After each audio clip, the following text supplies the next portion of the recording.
નમસ્કાર, સ્વાગત છે તમારું પોસ્ટલ એક્ઝામ કીમાં. Happy independence day. આજે આપણે 2021નું GDS ટુ MTS ગુજરાત સર્કલનું જે પેપર છે એનું સોલ્યુશન કરીશું, બરાબર. તો કોઈ પણ વધારાની ચર્ચા ન કરતાં આપણે ફટાફટ ઓન ધ સ્પોટ પ્રશ્ન નંબર 1 પર આવી જઈએ. ઓકે, પ્રશ્ન નંબર 1 શું કહેવા માંગે છે વાંચીએ. જો કોઈ પણ પોસ્ટલ પત્રમાં એવા માલસામાન હોવાની શંકા જણાય કે તેમાં કોઈ પણ કાયદાનું ઉલ્લંઘન થઈ રહ્યું છે, તો આવા આર્ટિકલને ટ્રાન્સમિટ કરવામાં આવી રહ્યો છે, તો તેને શંકાસ્પદ ડાઉટફુલ ઓકે ચિહ્નિત કરીને ગંતવ્ય એટલે જ્યાં મોકલવામાં આવ્યો છે ત્યાં કોની હાજરીમાં ખોલવામાં આવશે. ઓકે, તો આપણે ભણી ચૂક્યા છે. તો વ્યક્તિને બોલાવીને એની હાજરીમાં ખોલીને સાઇન લઈને એને આપવાનો હોય છે. ઓકે, તો જવાબ આવશે પત્ર પ્રાપ્ત કરતા રિસીવર. ઓકે, જેને નામે ઉદ્દેશ્ય છે એની હાજરીમાં ખોલવામાં આવશે. પ્રશ્ન નંબર 2, નીચેનામાં પૈકી કયું ખોટું છે? કિંમતી પથ્થરો, ઝવેરાત, સોના ચાંદીના આર્ટિકલ એટલે ઘરેણાની વાત છે. આર્ટિકલ એટલે ઘરેણા ફક્ત ઇનલેન્ડ ઇન્શ્યોર્ડ પોસ્ટ દ્વારા જ મોકલી શકાય છે. આ તો એકદમ સાચું વાક્ય છે, બરાબર. પૂછ્યું છે આપણે, શું પૂછ્યું છે?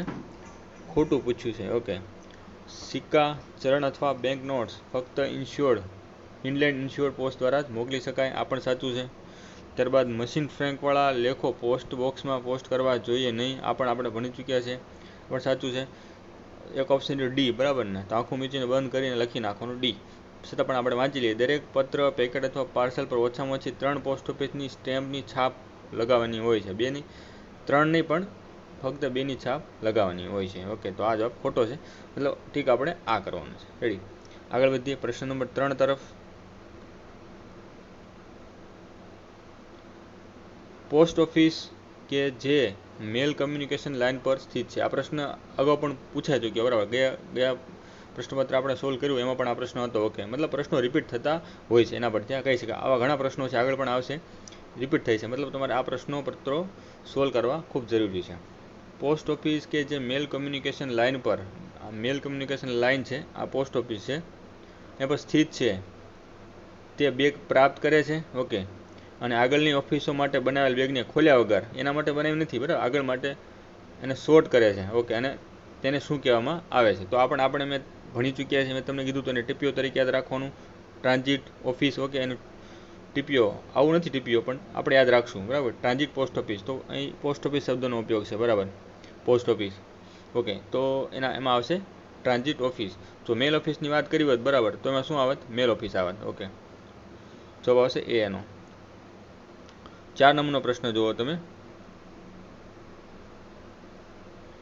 ફરજની નિયત મુદત પૂરી થયા પછી સક્ષમ અધિકારીઓના આદેશ હેઠળ સ્ટાફ દ્વારા કરવામાં આવતી વધારાની ફરજને શું તરીકે ઓળખવામાં આવે છે? મતલબ શું કહેવામાં આવે છે? ઓકે, તો વધારાની ફરજ, આવશ્યક ફરજ, ઓવરટાઈમ ફરજ કે વિશેષ ફરજ? તો આવી ડ્યુટીને ઓટી કહેવામાં આવે છે. આ પણ આપણે ભણી ચૂક્યા છે. પોસ્ટલ વોલ્યુમ 5નું ફર્સ્ટ ડેફિનેશન આપી છે, બરાબર. સિમ્પલ ડેફિનેશન છે. ઓકે, જવાબ હશે સી આનો. ત્યારબાદનો પ્રશ્ન વાંચીએ 5 નંબર. રેલ માર્ગ, નદી, હવાઈ માર્ગે ટપાલોના વહન માટે ટપાલ કચેરીઓ અને વિભાગો દ્વારા પોસ્ટ ઓફિસો દ્વારા મેળવેલ મેલના એકત્રીકરણ અને વિતરણ માટે જવાબદાર સેવાને શું કહેવામાં આવે છે? ઓકે, તો કે એકત્રીકરણ કરે અને વિતરણ કરે, ડિસ્ટ્રીબ્યુશન કરે. ઓકે, તો એને શું કહેવાય? રેલ મેલ સર્વિસ કહેવાય. ઓકે, ત્યારબાદનો પ્રશ્ન છે, પ્રશ્ન ધ્યાનથી વાંચવાનો, બરાબર. પરીક્ષામાં ટીક કરવાનું ભૂલતા નહીં. ખોટો વિકલ્પ મને પૂછ્યો છે ને. ઓકે, ખોટો. તો સોર્ટિંગ ઓફિસને મળેલી સોર્ટિંગ મેલ બેગ્સ ખોલવાની તેમની સામગ્રીનો નિકાલ કરવાની ફરજ સોંપવામાં આવે છે, બરાબર. સોર્ટિંગ એને જે કહેવાય, સોર્ટિંગ મેલ્સ એને કહેવાય સોર્ટિંગ કરવાના હોય. સોર્ટિંગ બેગ્સ એને કહેવાય જેનું સોર્ટિંગ કરવાનું હોય. સોર્ટિંગ ઓફિસ એને કહેવાય જે સોર્ટિંગ કરે છે, બરાબર. આ પ્રકારે યાદ રાખવાનું છે. ઓકે, તો સાચું છે. તો કે એએમપીસી. ઓકે, આ પણ પૂછાઈ ગયું. ઓકે, અગાઉના પ્રશ્નપત્રમાં એએમપીસીનું ફૂલ ફોર્મ પૂછ્યું હતું. ઓકે, એનું તો અહીં તમને ઊંધી રીતે પૂછ્યું, બરાબર, એનો બે વાક્યમાં. તો એએમપીસીનો અર્થ ઓટોમેટિક મેલ પ્રોસેસિંગ સેન્ટર છે, જે મશીન દ્વારા વર્ગીકરણ કરવામાં આવે છે. તો આ પણ સાચું છે. ઓકે, સીઆરસી એટલે કોમ્પ્યુટરાઇઝ રજિસ્ટ્રેશન સેન્ટર, જ્યાં રજિસ્ટ્રેશનની પ્રક્રિયા કોમ્પ્યુટર પર થાય છે. આ પણ સાચું છે. તો central begging unit postal division ઓફિસની શાખા છે. Okay, central. તો આ ખોટું છે. ઓકે, એકદમ વિરોધાભાસ થાય એવું લાગે. કેવું છે? વિરોધાભાસ થતું એવું લાગે. સેન્ટ્રલ બેંક યુનિટ તો પહેલાં યુબીયુ આવે. ઓકે, યુબીયુ આવે, ત્યારબાદ આવે ડિસ્ટ્રિક્ટ બેંક યુનિટ, ત્યારબાદ આવે સેન્ટ્રલ બેંક. ઓકે, તો હવે એવું તો થઈ શકે નહીં કે central banking unit postal division ઓફિસની શાખા છે. ઓકે, તો પોસ્ટલ ડિવિઝનની શાખા નથી. ઓકે, પણ એ પોસ્ટલ ડિવિઝનની હેડ બ્રાન્ચ કહી શકાય. એવું માની શકાય કે યુબીયુ અને ડિસ્ટ્રિક્ટ બેંક ઓફિસની હેડ બ્રાન્ચ છે. ઓકે, એવું માનવાનું છે. તો જવાબ આવશે ડી, એ ખોટું છે. ઓકે, તમે સમજી ગયા છો. ત્યારબાદ છે પોસ્ટલ સર્કલના મુખ્ય મથક ખાતે આવેલી. ક્યાં આવી છે? મુખ્ય મથક, circle head office Ahmedabad. Okay, સ્થાપાયેલી ઓફિસ દવા વગરના અનક્લેમ આર્ટિકલ હોય અને નામંજૂર રિફ્યુઝ કરેલા આર્ટિકલ હોય અને સરનામા વગરના ખૂબ સરનામું ન હોય અથવા અધૂરા સરનામા હોય. ઓકે, એની સાથે જે કામ કરે છે એ કયા નામથી ઓળખવામાં આવે છે? બરાબર, તો RLO છે, return letter, RLO, return letter office. તો એવા પ્રકારના આર્ટિકલ જો મળે, ઓકે, તો એ અંદરથી ખોલીને નામ સરનામું લખશે. જો નહીં મળે નામ સરનામું, તો એ લોકો જો બાળી નાખી શકાય એવી વસ્તુ હોય તો બાળી નાખશે, નિકાલ કરશે યોગ્ય મંજૂરી લઈને. ઓકે, ત્યારબાદ એની હરાજી પણ કરી શકશે, એને મળે નહીં ત્યારની વાત છે. એનો પ્રિઝર્વેશન પીરિયડ પણ હોતો હોય છે.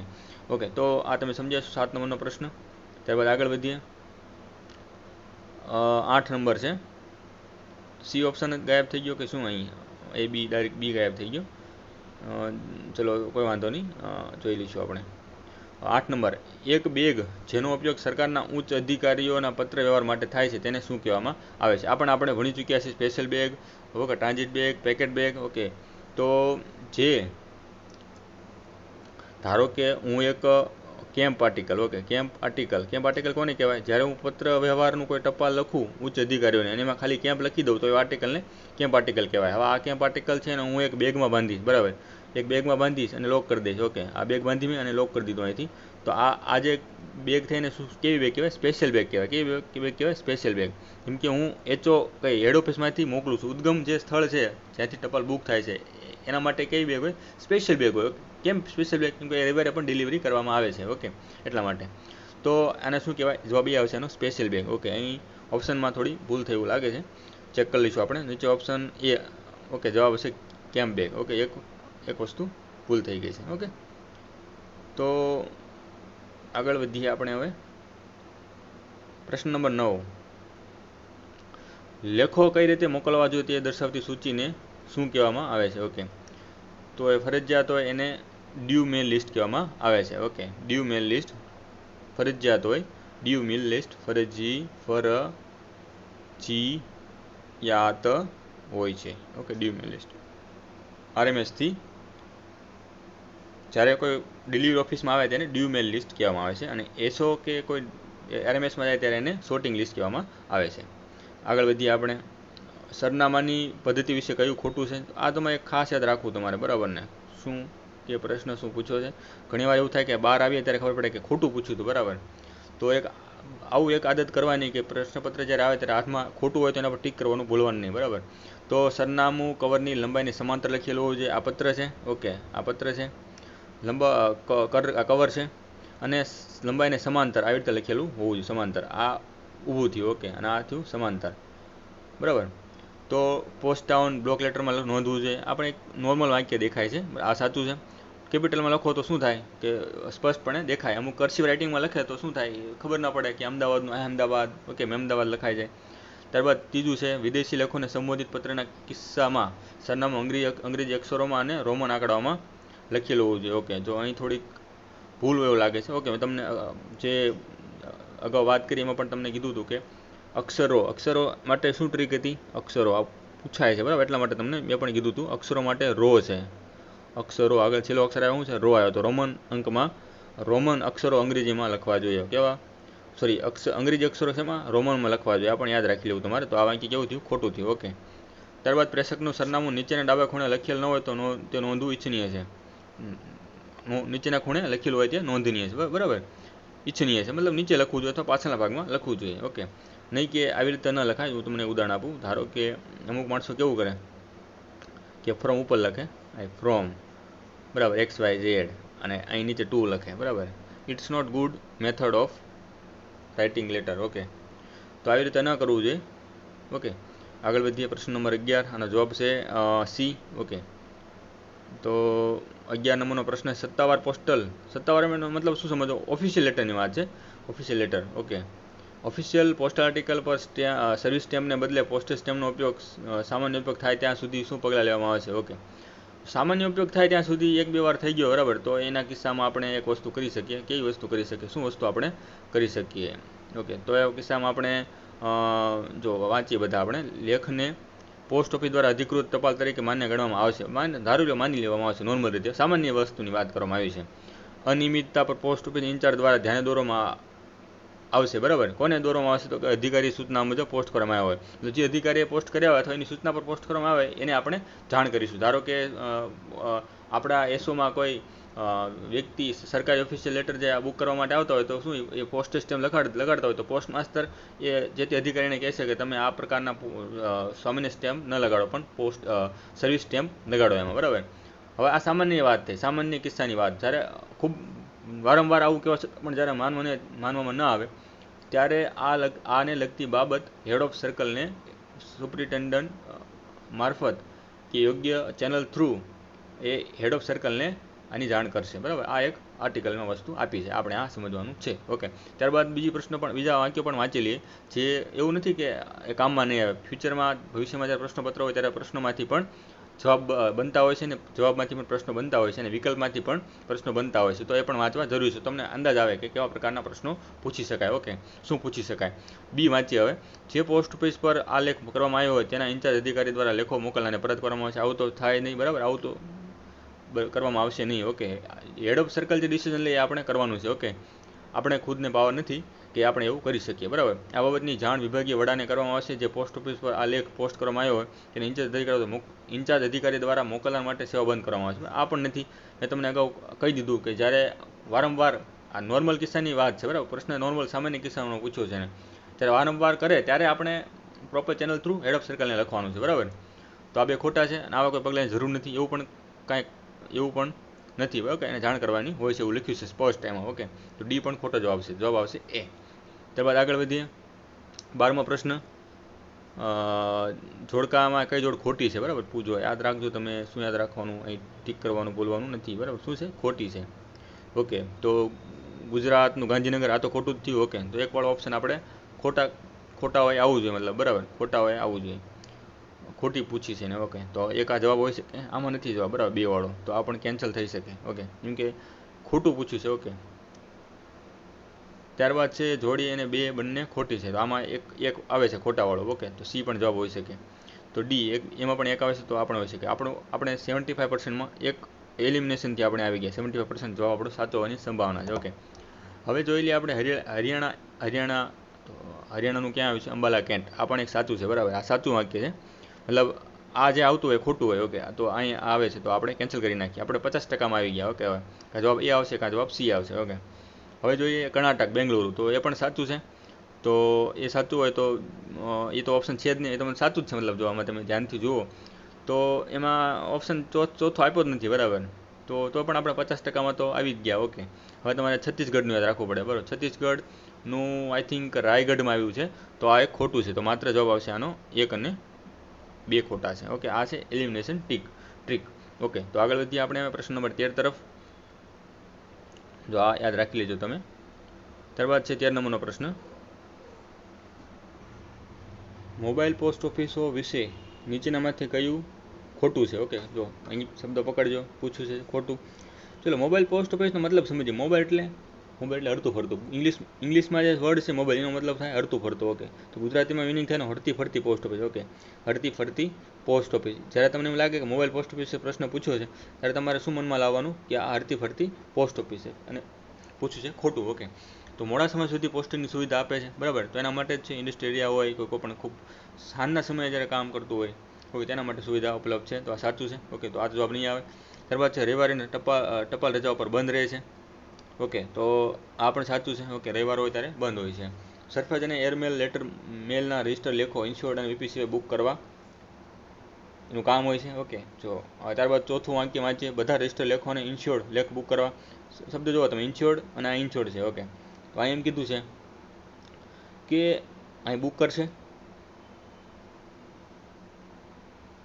સિવાય, બરાબર. એમ પ્રશ્ન નંબર 13 જે સી વાક્ય છે એમાં શું પૂછ્યું છે? ઇન્સ્યોર્ડ સિવાયના બુક કરશે, બરાબર. આ એમ કીધું કે ઇન્સ્યોર્ડ લેખ પણ બુક કરશે. તો આવા જ્યારે વાક્ય હોય ત્યારે શું હોય કે બંનેમાંથી એક સાચું હોય અને એક ખોટું હોય. આ બંને વાક્યો કેવા છે? વિરોધાભાસવાળા. કેવા છે? વિરોધાભાસ. ઓકે. તો આવા જ્યારે પ્રશ્નો હોય ને ત્યારે એમાં તમારે બેમાંથી એક સિલેક્ટ કરવાનું હોય છે. તો આપણે જો અહીંયા એક્સ્ટ્રીમ પણ આ છે, ઓલ આર્ટિકલ, મતલબ એવું તો નથી કે બધા બુક કરે. ઓકે. તો જવાબ આવશે ડી આનો. ઓકે. આગળ વધીએ પ્રશ્ન નંબર 14 તરફ.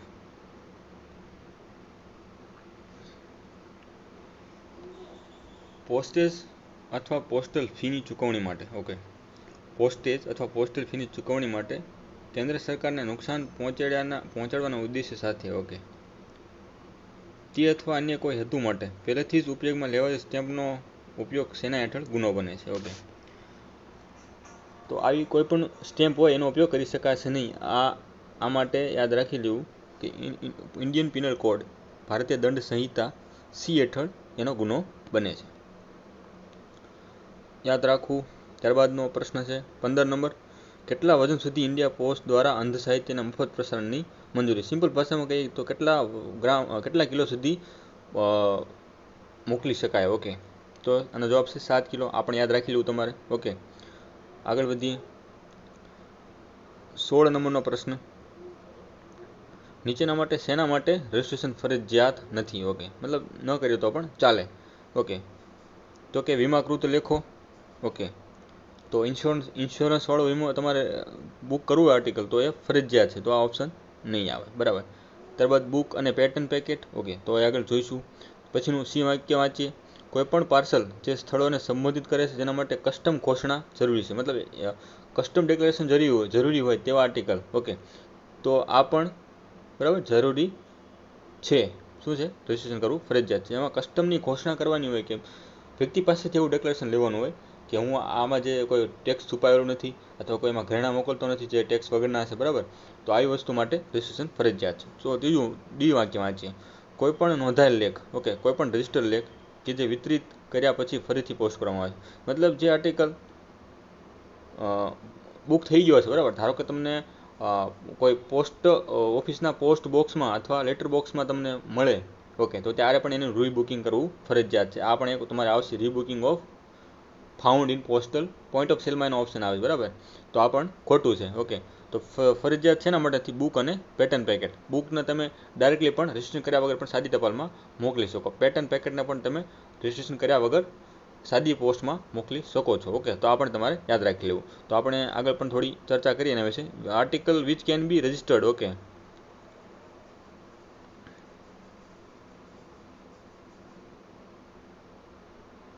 તો કે લેટર કાર્ડ્સ, પોસ્ટ કાર્ડ, પછી book and pattern packet, blind literature. Okay. Parcel and newspaper, બરાબર. આ બધું તમે રજિસ્ટ્રેશન કરાવી શકો. અને શેમાં ફરજિયાત છે? ઓકે. ફરજિયાત શેમાં છે? તો કે એની પાર્સલ 4 કિલો કરતાં વધુનું parcel, any insured article, with custom declaration, bill exchange, note bank. Okay. Cheque, હુંડી, આ બધા લેબલ્સ એના માટે ફરજિયાત છે. Any article bearing word register ઉપર લખી દીધું તમે, બરાબર, ઉપર, અને છતાં પણ જો એ સાદી ટપાલમાં મોકલી દઈએ તમે તો એનું પણ રજિસ્ટ્રેશન કરવું ફરજિયાત છે. Okay. Any register article which is reposted after having been delivered. Okay. આનું પણ કરવું પડે. એની વેલ્યુ પેએબલ વીપીપી તમે આર્ટિકલ બુક કરો ત્યારે પણ એનું રજિસ્ટ્રેશન કરવું પડે. હવે એવું છે કેન નોટ બી બુકડ. આમાં એક થોડુંક ડિફરન્સ જેવું લાગે છે. પોસ્ટ કાર્ડ અહીં શબ્દ એમ કીધું છે કેન બી બુકડ, પણ આઈ થિંક આ જે આર્ટિકલ છે પોસ્ટ કાર્ડ એનું બુકિંગ થતું નથી. પોસ્ટ કાર્ડ એકમાત્ર એવું આર્ટિકલ છે એનું પોસ્ટ કાર્ડનું બુકિંગ થતું નથી. ઓકે. તો આઈ થિંક તમને રેફરન્સ મળે તો હું તમને આપીશ. Okay. It may be asked. Okay. It may be આ થોડુંક દીધોવાળું છે. ઓકે. તો હું તમને ચેક કરીને જણાવી દઈશ. તો તમારી પાસે કોઈ રેફરન્સ હોય તો એનું તમે કોમેન્ટ બોક્સમાં સજેશન કરજો. ત્યારબાદનો પ્રશ્ન છે 17 નંબર. પોસ્ટ કાર્ડના નિર્ધારિત કદના કાર્ડ પર ખુલ્લું સંચાર માધ્યમ છે, બરાબર. મતલબ પોસ્ટ કાર્ડ કેવું છે કે એક નિર્ધારિત કદનું એક સંચાર માધ્યમ છે અને પોસ્ટ કાર્ડ માટે તેનું પરિમાણ શું, માપ શું હોય? ઓકે. એનું પોસ્ટ કાર્ડ માટેનું એટલે ખુલ્લું, મતલબ એ કોઈ કવરમાં પેક કરવામાં નથી આવતું પણ ઓપન એને સેન્ડ કરવામાં આવે છે. તો એની સાઇઝ શું હોય? 14 × 9 સેન્ટીમીટર. આ યાદ રાખી લેજો, બરાબર. 14 × 9. ઓકે. આગળ વધીએ. ત્યારબાદનો 17 નંબરનો 18 નંબરનો ક્વેશ્ચન છે. પાર્સલ, પત્રો અને પેકેટ વીપીપી તરીકે આંતરદેશીય પોસ્ટ દ્વારા મોકલી શકાય જો તે આર્ટિકલ લેખમાં શું સામેલ ન હોય તો, બરાબર. તો કે એમાં જો કૂપન હોય, ટિકિટ હોય, વીમાનો નીતિઓ હોય, વીમાની નીતિઓ, ઓકે, નીતિઓ એટલે મતલબ ડિક્લેરેશન, ઓકે, ઇન્સ્યોરન્સ ડિક્લેરેશન, વીમાની પોલિસી, ઓકે, વીમાની પોલિસીની વાત છે. ઇન્સ્યોરન્સ પોલિસીની વાત છે. ઇન્સ્યોરન્સ પોલિસી તો મોકલી શકીએ ને આપણે, લાઈફ ઇન્સ્યોરન્સની અને પોસ્ટ ઓફિસની પીએલઆઈ મોકલતા હોઈએ છીએ પોસ્ટ, બરાબર. તેમાં કૂપન અને ટિકિટ મોકલી ના શકાય, યાદ રાખવું. તો જવાબ હશે એનો ડી અને બી માત્ર, ઓકે. તો 19 નંબરનો પ્રશ્ન, પીએલઆઈની convertible whole life assurance plan તરીકે કોને ઓળખવામાં આવે છે? તો આનો જવાબ છે બી, ઓકે, જવાબ હશે બી.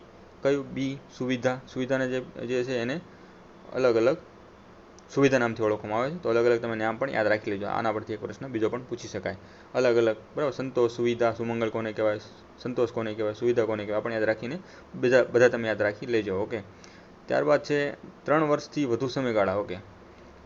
3 વર્ષથી વધુ સમયગાળાની પીએલઆઈ આરપીએલઆઈની પોલિસીના કિસ્સામાં પ્રીમિયમ કેટલા મહિના સુધી ચૂકવવામાં ના આવે તો પોલિસી લેપ્સ થઈ જાય છે, બરાબર. તો જો 3 વર્ષ, જો પ્રીમિયમ 3 વર્ષ ભરાઈ ગયા હોય, બરાબર, 3 વર્ષ ભરાઈ ગયા હોય તો એને 1 વર્ષનો ગાળો મળે. કેટલા વર્ષનો? 1 વર્ષનો ગાળો મળે, ઓકે. 3 વર્ષ કરતાં વધુ, 3 વર્ષ કરતાં ઓછા પ્રીમિયમ ભર્યા હોય તો એને 6 મહિનાનો ગાળો, 6 મંથનો ગાળો મળે. આ પણ યાદ રાખી લેવું. તો 12 મહિના જવાબ આવશે. તો 3 વર્ષ કરતાં વધુ હોય તો એને 12 મહિના. આ પૂછ્યું છે 3 વર્ષ કરતાં વધુ સમયગાળાની. જો ઓછું પૂછ્યું હોત આવો પણ પ્રશ્ન બની શકે. 3 વર્ષ કરતાં ઓછોનો પૂછે તો 6 મહિના આવશે, બરાબર. નેક્સ્ટ પરીક્ષામાં આવો પૂછાઈ શકે, ઓકે. તો એક પ્રશ્ન એ પણ છે કે તમને કેટલા મતલબ ધારો કે લેપ્સ થઈ ગઈ તો કેટલું ઇન્ટરેસ્ટ તમારે ચૂકવવું પડે, ઓકે. તો 1% ઇન્ટરેસ્ટ તમારે ચૂકવવું પડે જો લેપ્સ થઈ જાય તો પોલિસી, બરાબર ને. તો આ યાદ રાખી લેજો, ઓકે. 3 વર્ષ નથી આવે તો 6 મહિના, અને 3 વર્ષ કરતાં વધુ હોય તો 12 મહિના સુધી હપ્તા ન ભરે પછી તો એ લેપ્સ થઈ જાય છે, અને 1% વ્યાજ દર ચૂકવવાનું દર મહિને રહેશે એમને.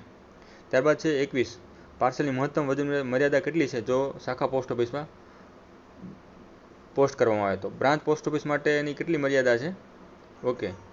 તો એની મર્યાદા છે 10 કિલો, ઓકે. 10 કિલો સુધી એ બુક કરી શકાય છે. ત્યારબાદ 22મો પ્રશ્ન, ઇન્ટરનેશનલ ફાઇનાન્શિયલ સિસ્ટમ હેઠળ દર વર્ષે વ્યક્તિ, આ થોડુંક પીએ લેવલનો પ્રશ્ન છે, અઘરો પ્રશ્નમાં કહી શકાય અને, પણ બુકમાં આપ્યું છે, ઓકે. તો આઉટ ઓફ સિલેબસની બહારનો ક્વેશ્ચન ગણી શકાય અને તો આના 30 ટ્રાન્ઝેક્શન મેક્સિમમ કરી શકાય છે, ઓકે. જો એક મને પ્રશ્ન એ કહેજો કે આઈએફઆઈએસ શેની સિસ્ટમ છે અને કોણ એને ચલાવે છે, ઓકે.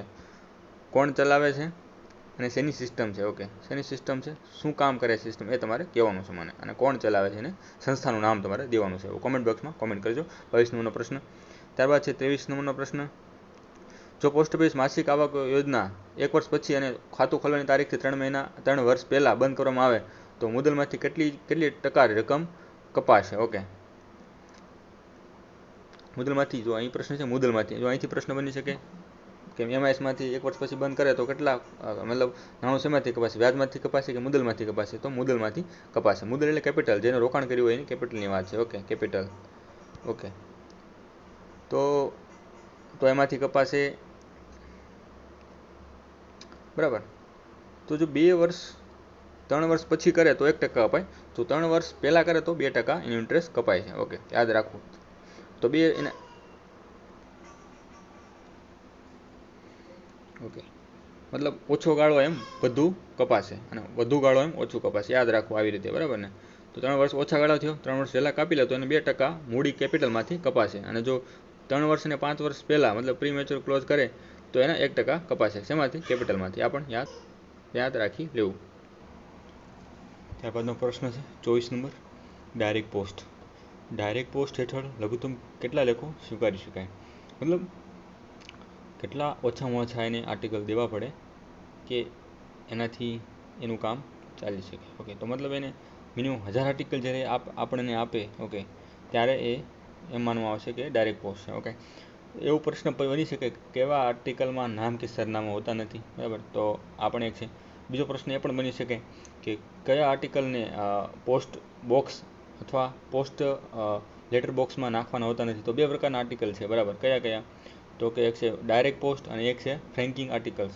આ 2 આર્ટિકલ છે એને ડાયરેક્ટલી એમાં નાખવાના હોતા નથી, પણ કાઉન્ટર પર જમા કરવાના હોય છે, ઓકે. તો સૌપ્રથમ ડાયરેક્ટ પોસ્ટ શું છે મેં તમને કહી દીધું કે એ એવા આર્ટિકલ છે જેમાં નામ કે સરનામા હોતા નથી, okay. Okay.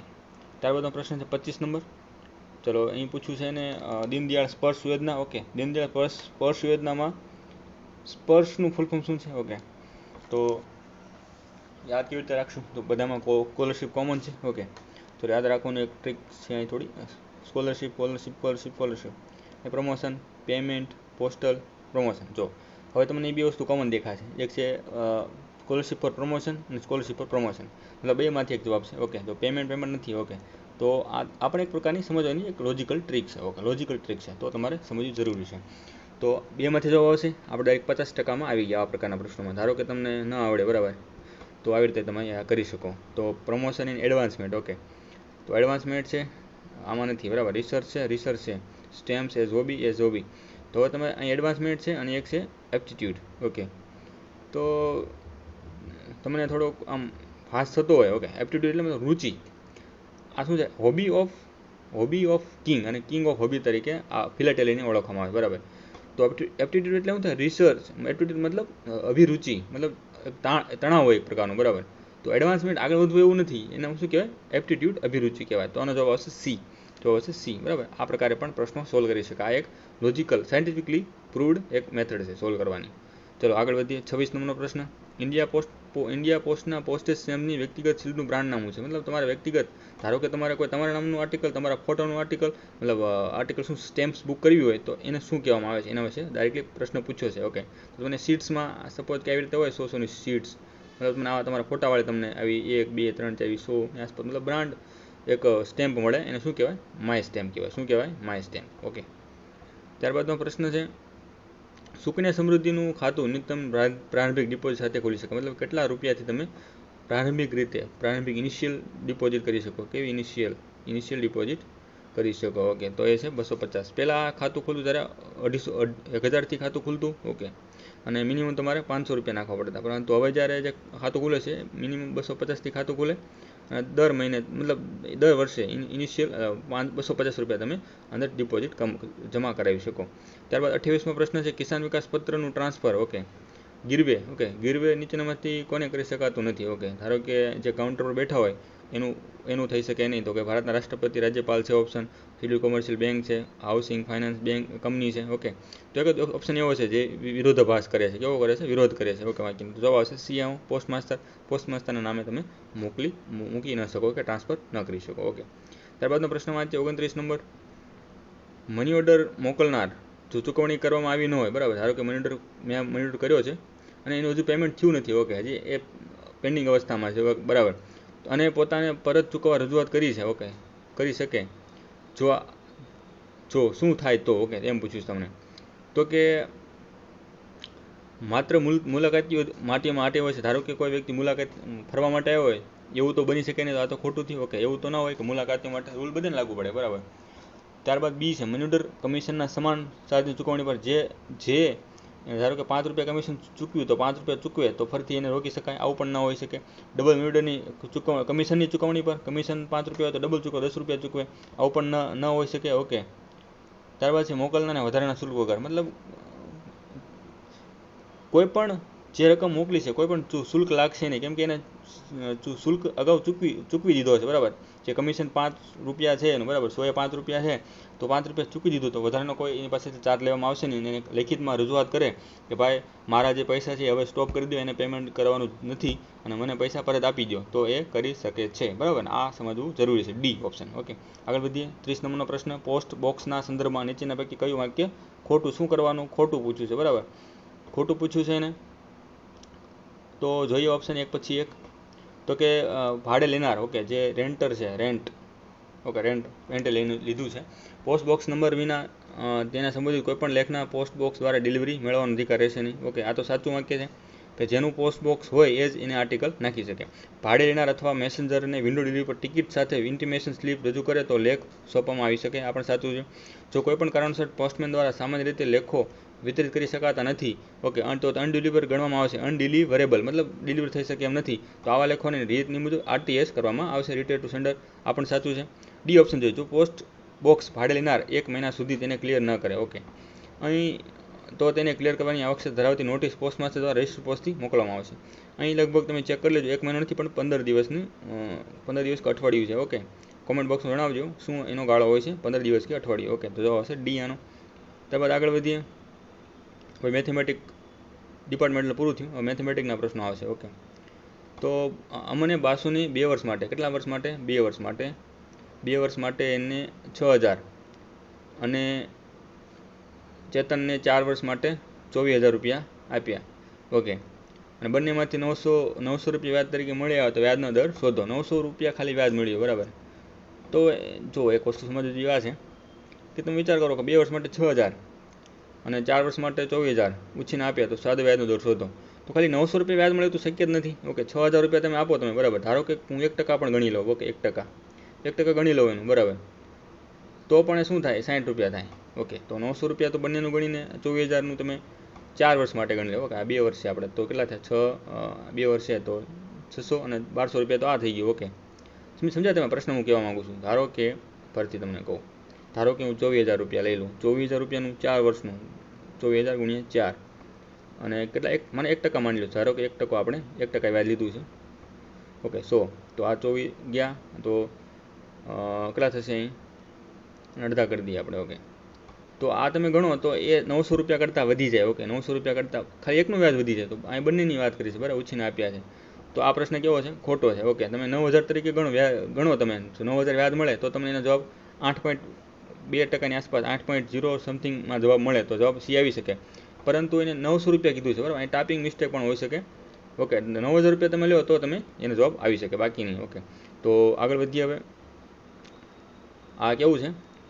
Can not be determine data wrong data given. Okay, ત્યારબાદનો 32મો પ્રશ્ન જોઈએ કે 4 છોકરાઓની સરેરાશ ઊંચાઈ 160 સેન્ટીમીટર છે. તો 4 ગુણ્યા 160 કરીએ આપણે તો 16 × 64 604 સેન્ટીમીટર થઈ. આ 4 છોકરાઓમાં 3ની સરેરાશ ઉંમર 164 સેન્ટીમીટર હતી. તો 3 ગુણ્યા 164 કરો તો જે આવે, ધારો કે 4 × 12 બગડો, વધી 1, 6 × 18, 18 ને 1990 વધી 1 અને 3 × 3 4, 492 થયા. ઓકે, 492માં તમે આ બાદ કરો તો ચોથા વ્યક્તિને આપણે મળી જાય. ઓકે, તો આ જવાબ આવશે આનો, બરાબર, 148 સેન્ટીમીટર. ઓકે, ત્યારબાદ છે 33 નંબરનો પ્રશ્ન, મેથેમેટિક. અંશ એકલો 12 દિવસમાં એ કામ પૂરું કરી શકે અને અંશ અને રાશિ સાથે મળીને 8 દિવસમાં કામ પૂરું કરી શકે. તો એકલા રાશિને કામ પૂરું કરવામાં કેટલો સમય લાગે? ધારો કે બંને સાથે મળીને એ કામ કરે છે 8 દિવસમાં. અને તો સિમ્પલ સૂત્ર છે કે A અપોન મતલબ A cross B upon A minus B. હવે આપણે શોધવું છે તો શું થશે? 12 × 8 = 96 અને છેદમાં આવશે 12 - 8 એટલે 4. તો 4 × 2 = 8 એટલે 12 × 2 = 24 જવાબ આવશે આનો સી. ઓકે, આવી રીતે થઈ શકે શોર્ટકટમાં. ત્યારબાદ છે 34 નંબરનો પ્રશ્ન. એક વ્યક્તિ 5 મિનિટમાં 600 મીટરની વાત છે. અહીં તમારે ખાસ જોવાનું કે મીટર છે કે આ મિનિટ છે. ઓકે, મીટર છે. પાર કરે તો કિલોમીટર પ્રતિ કલાકમાં તેની ઝડપ શોધો. પૂછ્યું છે એમાં કિલોમીટર પ્રતિ કલાક. ઓકે, તો પૂછ્યું છે તો આપણે ઝડપનું સૂત્ર શું છે? અંતર ભાગ્યા સમય. ઓકે, આવું સૂત્ર છે. કિંમત મૂકી દઈએ આપણે અંતર. તો અંતર કેટલું છે? 600 મીટર છે. ઓકે, હવે એને કિલોમીટરમાં કન્વર્ટ કરવું હોય તો મારે શું કરવું પડે? 6000 વડે એને ભાગી દો. ઓકે, હવે થોડું ફરતી લખીએ આપણે અહીં, હવે તમે આગળ સમજી ગયા. ઓકે, તો 600 ભાગ્યા 1000, બરાબર, આ કિલોમીટર થઈ ગયું, ગુણ્યા હવે ધારો કે નીચે છે. Okay, 5 minute. ઓકે, તો હું મારીને 6 વડે ભાગવું પડે, મતલબ 6 ઉપર લઈ જાઓ તો થઈ જાય. તો 6 ઉડાડી દઈએ આપણે, બરાબર, આ બે ગયા તો 36 થયા. 36 ભાગ્યા 5 કરો એટલે 5 × 6 = 30 અને 5 × 7 = 35, 5 × 7 = 35, 7, બરાબર, 35 એક વધ્યો તો 5 × 2 = 10, 7.2 જવાબ આવશે બી. ઓકે, આ સિમ્પલ વસ્તુ છે, ખાસ છે નહીં. ઓકે, આગળ વધીએ. 35 નંબરનો પ્રશ્ન. 5 ખુરશીની, આ પ્રશ્ન જે પહેલો ટોપિક છે આપણો, ઓકે, એમાંથી પ્રશ્ન છે. ઓકે, તો 15 ખુરશીની કિંમત 234 છે. 234 તો એક ખુરશીની કિંમત કેટલી થાય? ભાગ્યા 15. ઓકે, તો 16 સમથિંગ આવે છે, 16.5 સમથિંગ. ઓકે, અને એક ખુરશીની કિંમત આટલી મળી, એક ખુરશીની કિંમત, બરાબર. તો મારે 70 ખુરશીની કિંમત શોધવી હોય તો 16.5 ગુણ્યા 70 કરી દો. ઓકે, તો જવાબ મને મળશે 7192 આ પ્રશ્ન 2019માં આઈ થિંક 2020માં પણ પૂછાઈ ગયો છે. બેઠો બેઠો question same to same, option પણ બદલ્યા નથી. ઓકે, જો હશે એ આનો. ઓકે, ત્યારબાદ જોઈએ હવે, સોરી અહીં આપણે 15.6 જેવું આવશે. ઓકે, તો એ ભૂલશો નહીં તમે, મતલબ રીત એ જ છે, મેં તમને થોડું સ્પીડમાં સમજાવવા માટે થોડું 16 પોઈન્ટ સમથિંગ થઈ ગયું, બરાબર. ત્યારબાદ 36મો પ્રશ્ન જોઈએ હવે, ભૂસ્તર શાસ્ત્રીય ઇતિહાસ મુજબ કયા પર્વતો સૌથી જૂના છે? ઓકે, તો આપણે ઘણા સમયથી ભણતા આવ્યા છે. ઓકે, તો અરવલ્લી સૌથી જૂના છે. ઓકે, કેમ કે એક સમય એવું માનવામાં આવતું કે એ હિમાલય કરતાં પણ ઊંચા હતા. ઓકે, હિમાલય કરતાં પણ ઊંચા હતા, પણ ઘસારણને કારણે કેવા થઈ ગયા, એનો ખાલી અવશેષ. એવું પણ પૂછી શકાય બીજો પ્રશ્ન કે નીચેનામાંથી કયા પર્વતો અવશેષ છે? ઓકે, ખાલી અવશેષ જ બચ્યા છે એના, તો અરવલ્લી. ઓકે, સૌથી જૂના છે. ઓકે, તો યાદ રાખવું, બરાબર. તો અહીંયા એક બીજો પ્રશ્ન પણ પૂછાયો, કચ્છ આ વિસ્તારમાંથી અરવલ્લી અને જે કચ્છ અને રાજસ્થાનવાળો વિસ્તાર છે એમાંથી પ્રશ્નો દર વર્ષે પૂછે છે, બરાબર. તો અરવલ્લીવાળો પ્રશ્ન પણ પૂછી લીધો અને ફરતી વન્સ અગેન. ઓકે, તો આપણે એક બીજી વસ્તુ શીખવા જેવી વસ્તુ છે કે અરવલ્લીની શાખાઓ ક્યાંથી, ગુજરાતના જે આરાસુર જે પર્વત શ્રેણીઓ છે ને ત્યાંથી ચાલુ કરી, ગુજરાતથી ચાલુ કરી અને હરિયાણા, રાજસ્થાન, પંજાબ અને છેક દિલ્હી સુધી એની શાખાઓ વિસ્તરેલી છે, બરાબર. આ યાદ રાખવું તમારે. એમ પૂછે કે અરાવલીની પર્વતમાળાઓથી દિલ્હી સુધી વિસ્તરેલી છે, તો સાચું છે, બરાબર. એમાંથી બનાસ, લુણી, સિક્કી અને સાબરમતી નદીઓ નીકળે છે. ઓકે, પછીનો પ્રશ્ન 37, કૃષ્ણા નદીનું ઉદ્ગમ સ્થાન કયું છે? બરાબર, ઉદ્ગમ સ્થાન તમને પૂછ્યું છે. તો કે કૃષ્ણા નદીનું ઉદ્ગમ સ્થાન અમરકંટક તો નથી. ઓપ્શન અમરકંટક શેનું છે? નર્મદાનું. ઓકે, નર્મદા. તાલા કોઈ ખાસ સ્થળ નથી કે ત્યાંથી નદી ઉદ્ભવતી હોય, આપણા જાણની બહારની વસ્તુ છે. ઓકે, મહાબલેશ્વર કૃષ્ણા નદીનું છે, બરાબર. તો જવાબ આવશે સિયાનો. મુલતાઈ તાપી નદીનું છે, તાપી નદી. ઓકે, જબલપુર મધ્યપ્રદેશ. ઓકે, મંદિરોના શહેરો તરીકે પણ ઓળખવામાં આવે છે મુલતાઈને, તો આપણે યાદ રાખવું જરૂરી છે મુલતાઈ. ઓકે, તો એમાં બીજા આ પ્રકારના પ્રશ્ન પૂછી શકાય. મધ્યપ્રદેશનું બેતુલ જિલ્લામાં આવેલું છે મુલતાઈ, મંદિરોના શહેર તરીકે ઓળખવામાં આવે છે. તાપી નદી અહીંથી નીકળે છે, સી જવાબ છે. ઓકે, આનો ત્યારે સંસદની લોકસભામાં ચૂંટાયેલા, બરાબર, શબ્દ પકડો તમે. ચૂંટાયેલા શબ્દોની કુલ સંખ્યા કેટલી છે? ઓકે, કુલ સંખ્યા તારીખ પૂછવું હતું ચૂંટાયેલા. ઓકે, તો 543 છે, બરાબર. અને ટોટલ સંખ્યા કહે તો 550 છે, બરાબર, 550. ઓકે, એમાં 20 છે એ કેના હોય? યુટી મતલબ યુનિયન ટેરિટરીના છે અને બાકીના સ્ટેટના હોય. Okay, 20 members. ઓકે, તો કે જવાબ હશે એનો એ. ભારતીય બંધારણ મુજબ વધુમાં વધુ 550ની જોગવાઈ છે, અને જેમાંથી 20 કેન્દ્રશાસિત પ્રદેશો અને 530 રાજ્યોનું પ્રતિનિધિત્વ કરતા હોય છે. ત્યારબાદ 39મો પ્રશ્ન જોઈએ ફટાફટ. જ્યારે રાષ્ટ્રપતિ સાથે ભેગા થયેલા સંસદના બંને સત્રોને સંબોધિત કરે છે, ક્યારે મતલબ પ્રશ્ન ટાઈપિંગમાં ભૂલ છે, ક્યારે. ઓકે, ક્યારે આવશે અહીં, ક્યારે. તો કટોકટી સત્ર દરમિયાન આ હેતુ માટે બોલવામાં આવે ત્યારે. ઓકે, તો આવું નથી. દરેક સત્રમાં એવું પણ નથી. તો કે દરેક સામાન્ય ચૂંટણી પછી જ્યારે ચૂંટણી થાય, બરાબર, અને પ્રથમ સત્ર અને દરેક સત્રનું પ્રથમ સત્ર. ઓકે, દરેક વર્ષનું પ્રથમ સત્ર, 3 સત્રો હોય, બરાબર, વિન્ટર, મોન્સૂન અને, બરાબર, આ પ્રકારે 3 સત્રો હોય. તો દરેક વર્ષના પ્રથમ સત્રમાં અને ચૂંટણી થયાની પ્રથમ સત્રમાં, બરાબર, બંને ગૃહોને સંબોધિત કરે છે. ઓકે, એમાં રાષ્ટ્રપતિ પોતાનું અભિભાષણ આપતા હોય છે. ઓકે, એ પાસ થવું જરૂરી છે. ત્યારબાદ 40મો પ્રશ્ન જોઈએ આપણે.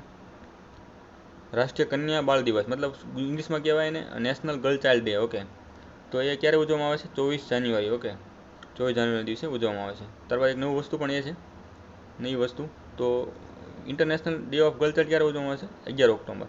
આપણે તમારે યાદ રાખી લેવું.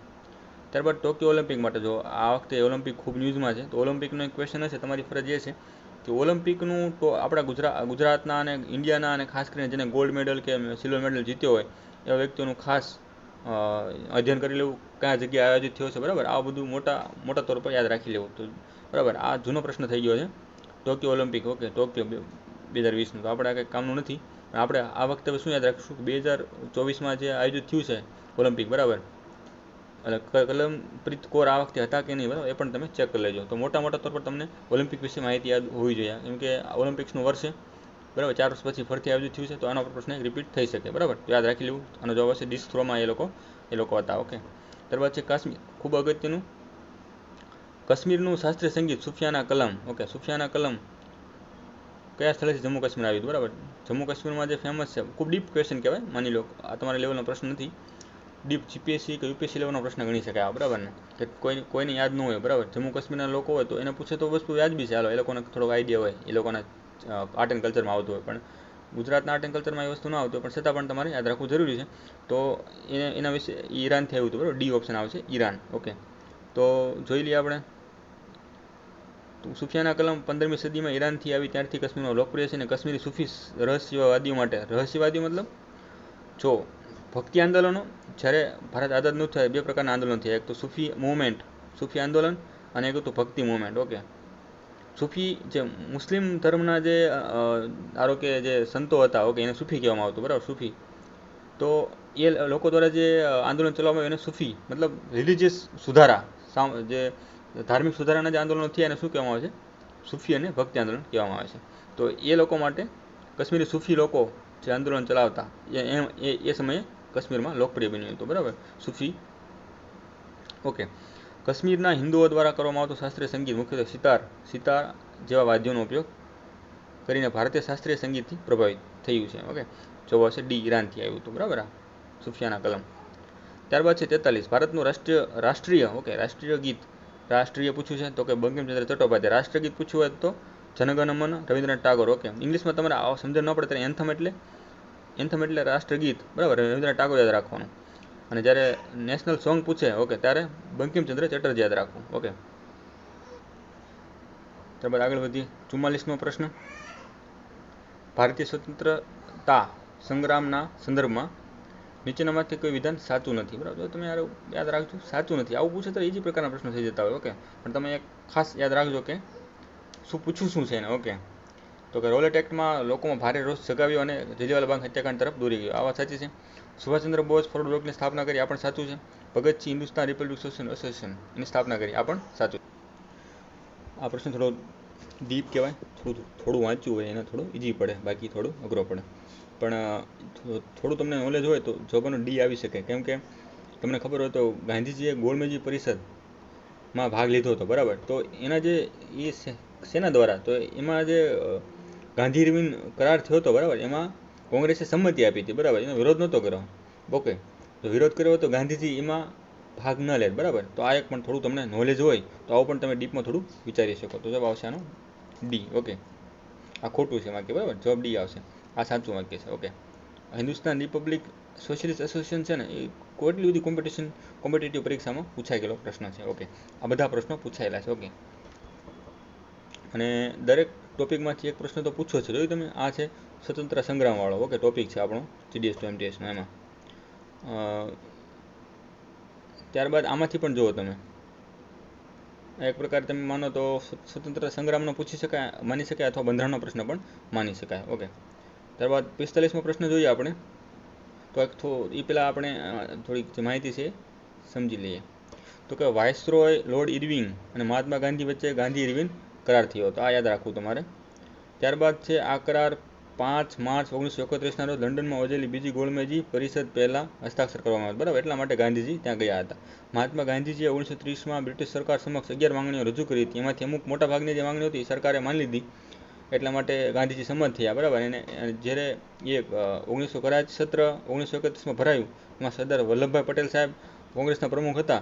અને એ જે ચર્ચાઓ થઈ ગાંધીજી અને વાઇસરોય સાથે, તો એ ચર્ચાઓને આ જે કરાચી સત્ર છે એમાં મંજૂરી આપવામાં આવી છે, નહીં કે એનો વિરોધ કરવામાં આવ્યો હતો. ઓકે, એક વસ્તુ તમને યાદ હોય તો માની લો, બરાબર, કે લોર્ડ જે આ હતા, ઓકે, કોણ, લોર્ડ ઇરવિન, એ થોડા ઇન્ડિયન લોકો તરફ વધુ નમેલા હતા, મતલબ એ તરફેણમાં હતા થોડું મતલબ બીજા લોકો કરતાં. ઓકે, તો એવું પણ તમે વિચારીને આને તમે વિરોધ કર્યો એ કેન્સલ કરી શકો, બરાબર, સમજવા માટે. અને હતું પણ એવું. ઓકે, તો ચાલો આ પ્રશ્ન પૂછાઈ ગયો. વિશ્વ દૂધ દિવસની થીમ શું હતી? તો તમારે એક ખાસ જોઈ લેવું કે વિશ્વ દિવસની થીમ શું હતી આખા ભારતમાં.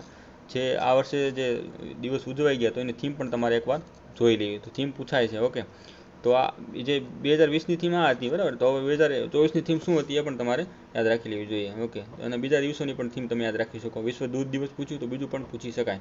ઓકે, તો 2024ની થીમ છે તમારા માટે ખાસ, તો કે vital role dairy plays in delivering quality nutrition to nourish the world. Okay, જવાબ હશે આનો બી. ઓકે, આનો બી છે. અને આ તો 2024 માટે છે, ફ્યુચર રેફરન્સ માટે તમે યાદ રાખી શકો 2024 માટે. ઓકે, ત્યારબાદનો પ્રશ્ન 46 નંબર છે મેથેમેટિકને રિલેટેડ. તો તમને પૂછો, સિમ્પલ પ્રશ્ન છે, છઠ્ઠા ધોરણના લેવલનો પ્રશ્ન છે. તો કે 8000 છે, તો આમાં શું કરી શકાય? માનો કે 8000, થોડું સિમ્પ્લિફિકેશન કરી દઈએ આપણે, સરળીકૃત કરી દઈએ અને -72, પહેલાં તો બાદ બાકી કરી દઈએ 63, અને x 40 નીચે લાવી દઈએ, અને બરાબર x આપણે કરી દઈએ, x શોધવું છે. તો આ બેની બાદ બાકી કરવાની, 40 વડે ભાગી દો તો જવાબ તમને આવશે, બરાબર. એ જવાબ આવશે આનો. ઓકે, તો આમાં 19.9 જવાબ આવશે. પોઈન્ટમાં જવાબ, તમારે ભાગાકાર કરવો જ પડશે, એની સિવાય ઓપ્શન નથી. ઓકે, તો આગળ વધીએ. ત્યારબાદ તો એમ જ કર્યું છે, બરાબર. એને 80, 59 અને એમાંથી 72, 63 બાદ કર્યા છે અને 40 વડે ભાગ્યું છે, તો 19.9 જવાબ આવી ગયો. ઓકે, આગળ વધીએ. પ્રશ્ન નંબર 47માં આપણે એક પ્રકારનો લોજિકનો પ્રશ્ન, મતલબ સિમ્પલ પ્રશ્ન છે, છઠ્ઠા ધોરણ લેવલનો. ઓકે, 369ના 13%. તો આને પ્રથમ તો આપણે એક વસ્તુ કે સ્ટેટમેન્ટનું જે સ્ટેટમેન્ટ છે એનું એક તમને શું કહેવાય એને, સૂત્ર બનાવતા આવડવું પડે. શું બનાવતા? સૂત્ર બનાવતા આવડવું પડે. સૂત્ર બનાવતા આવડે તો તમને ઇઝી પડે. તો 369ના 13%, જો અહીં 369 છે, મતલબ આ જે રકમ છે ભાગી શકાય એવી જ આપી છે. ના એટલે ગુણ્યા, ના એટલે ગુણ્યા. ઓકે, આવું યાદ રાખવાનું. 369ના 13%, એટલે 13% એટલે 100 થયું નીચે. ઓકે, -x, આને આપણે કૌંસમાં પૂરી દઈએ અને -x બહાર કરી દઈએ, અને = 14 છે, બરાબર. આવું છે. તો હું આ 14ને 68 લઈ આવીશ, બરાબર. ઓકે, 14ને 68 લઈ આવીશ ને x ને 68 લઈ આવીશ, તો -14 થશે. તો સૌપ્રથમ શું કરીશું, આ પહેલાં આ બધાનું કૌંસમાં છે, ઓકે, એનું સોલ્યુશન લાવી દઈશ અને ત્યારબાદ હું 14 માઇનસ કરી દઈશ, તો તમને જવાબ મળી જશે. આ પ્રકારે જવાબ આવશે એનો. ઓકે, તો શું જવાબ આવશે જોઈએ આપણે, બરાબર. તો અહીં જુઓ તમે, 13 × 369 ભાગ્યા 100 - x = 14. એક્સને એને 47.97 મળ્યા, બરાબર ને. બસ પોઈન્ટમાં જવાબ છે, મતલબ સિમ્પલ રીતે જવાબ નહીં આવે, તમારે ભાગાકાર કરવો પડશે. ઓકે, તો જવાબ આવશે. તો જવાબ આવશે 33.97. જવાબ છે 33.97 એ. ત્યારબાદનો પ્રશ્ન જોઈ લઈએ. આમાં કોઈ મોટું તીર નથી મારવાનું, બરાબર. સિમ્પલ છે યાર. તમે આના સમજાતો હોય તો કહેજો, બરાબર, કમેન્ટ બોક્સમાં. તો આપણે ફરીથી એનું સોલ્યુશન કરીશું ડીપમાં, બરાબર. ઓકે, ત્યારબાદ 48માં પ્રશ્ન. સોનાના ભાવમાં વાર્ષિક વધારો 4% છે. વાર્ષિક 4% વધારો છે અને સોનાના હાલના ભાવ 15,625 હોય. ઓકે, તો 3 વર્ષ પછી કિંમત શું હશે? ઓકે, તો આવા દાખલાને કેવી રીતે સોલ્વ કરવું તમને કહી દઉં છું. સોલ્યુશન તમારે કરવાનું છે. તો કે 15,625 છે, એના ગુણ્યા 4% વધ્યા. ઓકે, દર વર્ષે 4% વધારે, તો 104% થયું હોય, ભાગ્યા 100. 3 વખત છે. ઓકે, 3 વખત કરવામાં આવી રીતે 104 ભાગ્યા 100, હજુ એક વખત 104 ભાગ્યા 100. આ તમે સોલ્યુશન લાવો. ઓકે, તો જવાબ હશે 17,576 રૂપિયા. આગલો પ્રશ્ન જોઈએ, 48 નંબર. એક માણસ 576 રૂપિયામાં એક ધાબળો ખરીદ્યો. બરાબર, એક માણસે ખરીદ્યો છે ધાબળો. હવે એને માની લીધું છે કે મારે આ ધાબળાનું વેચાણ નુકસાનમાં જ કરવું છે, બરાબર, એવું એનું. ઓકે, તો હવે 10% નુકસાન કરવું હોય પોતાનું, તો એને કેટલા વેચવો જોઈએ? એવું તો કરે નહીં, છતાં આપણે ગણીએ દાખલો. ઓકે, ધારો કે હું કેવી રીતે ગણીશ કે 560 રૂપિયાની મૂળ કિંમત હતી. મૂળ કિંમત એટલે શું થાય? 100% થયું. આ 100% 560 રૂપિયા મૂળ કિંમત હતી. હવે એને 10% નુકસાન કરવું છે, તો 100માંથી હું 10% બાદ કરું. ઓકે, તો 90 થશે. 90 થયું. ઓકે, તો આ કિંમત કેટલી હોય 10% નુકસાન, એ મારે શોધવાનું છે. તો હું આ ઉડાડી દઉં, આ ઉડાડી દઉં. ઓકે, અને અહીંથી આ જશે, આ જશે. તો 56 ગુણ્યા તમે 9 કરો, 9. ઓકે, તો જવાબ તમારે જે આવશે. ઓકે, તો 6 × 9 = 54નો ચોગડો. ઓકે, 54નો ચોગડો વધી 5 અને 5 × 9 = 45. 45 ને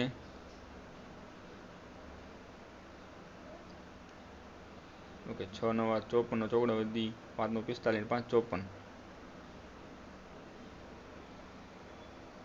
ભૂલ થાય છે, મતલબ આ રીતે તમે કરી શકો. ઓકે,